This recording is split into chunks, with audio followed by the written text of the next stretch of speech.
Hello students, हम class 8 की history का chapter number 2 that is from trade to territory पढ़ रहे थे। लास्ट लेक्चर जो था उसमें हमने देखा टीपू सुल्तान के बारे में। ठीक है, टीपू सुल्तान जो थे वो टाइगर ऑफ मैसूर के नाम से भी जाने जाते थे, तो उनके बारे में हमने पढ़ा।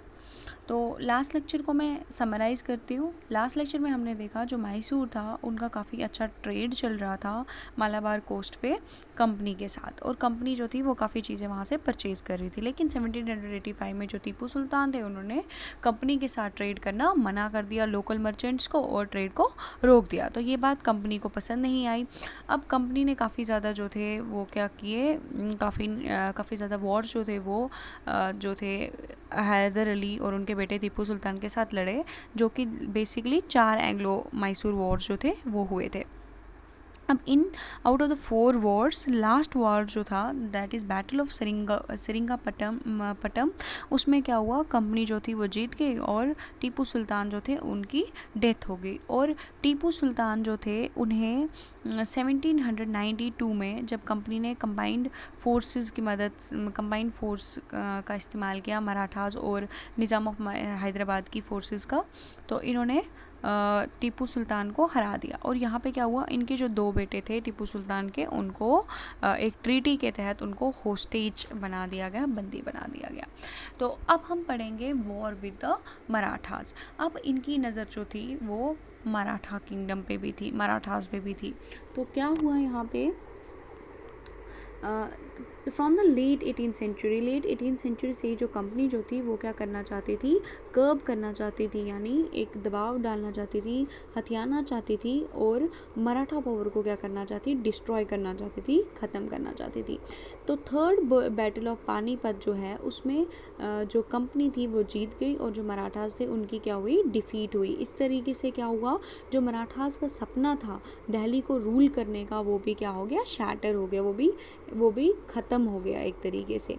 तो जो मराठा किंगडम था वो क्या हुआ, वो डिवाइड हो गया अब इनटू बहुत सारी स्टेट्स में डिवाइड हो गया अंडर डिफरेंट चीफ्स, जो कि हर एक स्टेट जो थी वो अलग अलग चीफ्स के अंडर थी, जिनको हम कह सकते थे सरदार्स। जो सरदार्स थे वो अलग अलग डायनेस्टीज़ को बिलोंग करते थे, जैसे सिंधिया, होलकार, गायकवाड़, भोंसले। अब ये जो चीफ्स थे, ये सारे चीफ्स जो थे वो एक कन्फेडरेसी के अंडर एक साथ थे। कन्फेडरेसी का मतलब है एक अलायंस था उनका, एक साथ थे, एक साथ काम कर रहे थे ये चीफ्स, जो कि अलग अलग स्टेट्स के थे, अंडर ए पेशवा, एक पेशवा के अंडर ये एक साथ काम करते। और पेशवा जो था वो क्या था, वो प्रिंसिपल मिनिस्टर था, जिसका मेन काम जो था, जो कि क्या था, मेन काम जो उसका था वो था इफेक्टिव मिलिट्री और एडमिनिस्ट्रेटिव हेड का। और ये कहाँ पे थे, पुणे में था। तो यहाँ पे जो दो फेमस मराठा सोल्जर्स जो थे इस टाइम पे थे, जो वो थे महादजी सिंधिया और नाना फडनीस। ये जो थे ये 2 फेमस मराठा रूलर्स थे और स्टेट्समैन थे लेट 18th सेंचुरी के।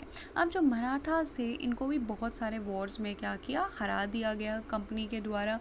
और पहला वॉर जो था वो 1782 में एंड हुआ under the treaty of Salbai. लेकिन यहाँ पे भी कोई किसी भी की, ना कंपनी की ना मराठास की क्लियर विक्ट्री थी।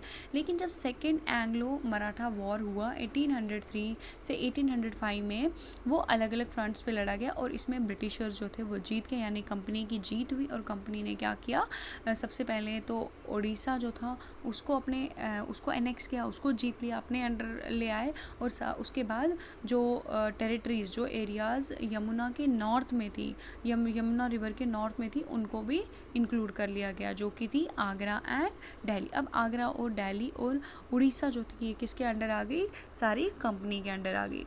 तो फाइनली जो थर्ड एंग्लो मराठा वॉर हुआ 1817 से 1819 तक, इसमें इन्होंने मराठा पावर को कम्प्लीटली क्रश कर दिया। कंपनी ने मराठा पावर को कम्प्लीटली क्रश कर दिया।